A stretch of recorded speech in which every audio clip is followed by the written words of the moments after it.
Hello, everyone. Pastor George here. Uh, I was yesterday when I was planning to make Theolog for Thursday was going to talk about an anime that I was watching recently, but after the thing that happened in the Capitol yesterday, it seems as though I should respond to that because this is obviously a pretty big cultural moment for us in the United States. Now, you might think, Pastor George, you're being awfully calm about this whole thing, and that's because I am. I am very calm about it because we in the United States, many Americans, treat politics like it's sport or it's like something. It's like the World Cup, right? The World Cup comes around every 4 years. Oh yay, Team America! We get involved. We start following soccer. And then, as soon as the World Cup is over, we all go back to our lives of watching baseball, football, hockey, basketball, that type of stuff, right? That's how politics functions for many Americans um, in our lives, right? As someone who is a political junkie, that's how I see it. I'm basically like the soccer fan that keeps following soccer, even when it's not fun, even when it's not the World Cup every year. And so I kind of notice the trends. I've been following it for quite some time. And of course, like one of the main kind of responses, two main responses yesterday were, oh, how terrible this is, right? Oh no, this is so bad. And it is. I'm not going to say it wasn't bad. It's bad. Bad. It should be condemned. All that stuff. And the second one is like, this is not America. This is not America. Well, I don't know how to tell you this. This is America, right? America has been at war with itself for at least the last 6 years. I would say it goes all the way back to the 1980s with a very certain event that happened. And basically, since then, it's been continually steamrolling towards two divergent views of the United States, which is bad, right? I'm not actually for that. And it's a real shame. And both parties have stoked fires of violence. There's no reason that you should think that your party is safe from this, no matter how you identify. If you want information on how your party has helped to contribute to the violence that is going on in the United States right now, you can feel free to email me, and I'll be happy to send you some news stories that pretty clearly point in a direction that the parties will use whatever they can get. This is politics, right? That's also why I'm not shocked. This is just politics that people will use to get their way. It's not particularly great. I don't like it. But I'm also not necessarily surprised, or I'm not clutching my pearls over anything that happened yesterday. As sad and as stupid as it was, it's just another thing in the list of sad and stupid things that have happened.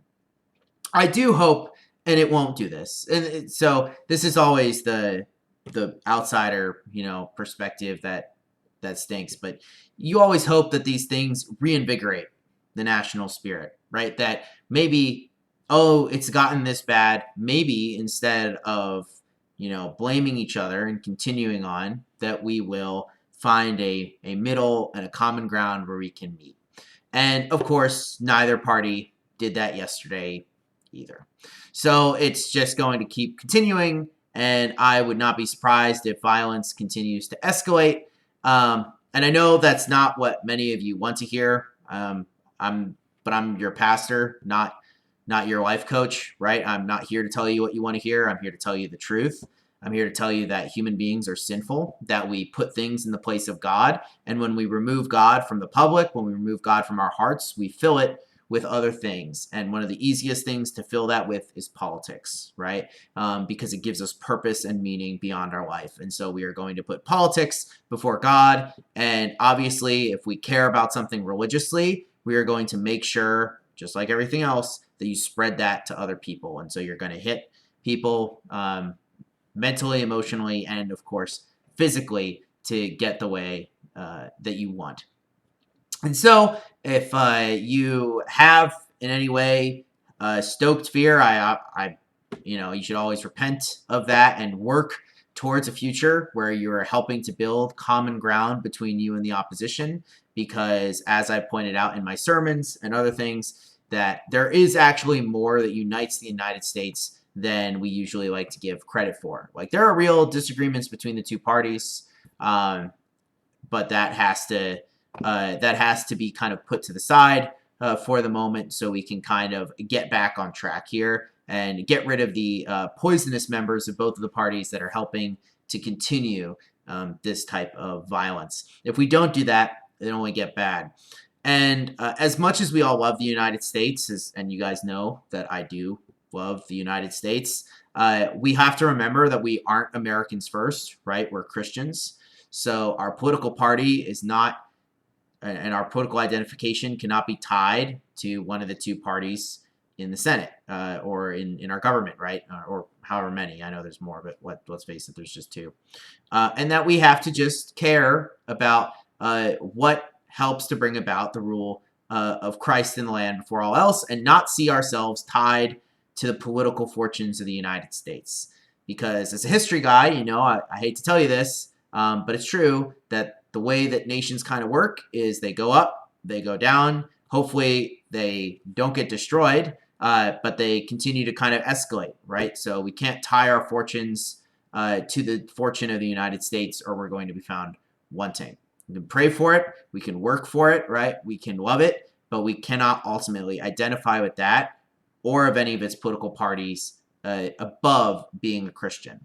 So basically, if you guys want to, this is all up to you, I can be a little bit more strong in my condemnation of when you guys kind of step out of line. Because again, as I've said before, I see everything, right? I've seen it all.